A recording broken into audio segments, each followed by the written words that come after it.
Welcome back. The Woodbury Central softball team is off to a fast start, entering the day at 9-1. But 8 of those 9 wins are against teams that enter the day with losing records. The Wildcats would look to get their second win over a ball club with a winning record when they took on Westwood. Now the Rebels enter the day at 4-4 on the season. We'll pick up with Kenzie Cross at the plate. She'll send a blooper into center field, and that will drop, allowing Maddie Lloyd to get on her horse. She'll score. Wildcats lead 1-0. Still in the first, Emma King, she slaps this one just by the pitcher. It's fielded, but no play can be made. A run scores, and it's 2-0 Woodbury Central.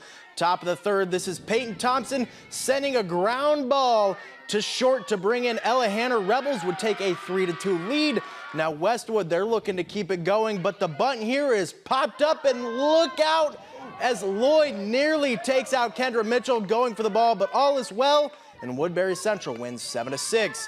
Now, same 2 teams on the baseball field, picking up with runners in scoring positions for the Wildcats, but Brandon Steinhoff will get Brody Thomas swinging to get out of the jam right there. And the Rebels, they're up at the plate now. However, the Wildcats would soon pounce. Eric McGill sends a chopper to third, but the throw is mishandled, and that helps a run score to give Woodbury Central a 1-0 lead. Same inning, and Joe DeStigner, he has an early nominee for Bunt of the Year as this beauty goes right down the line. The throw to first is late and bobbled. Eric McGill already heading home from second.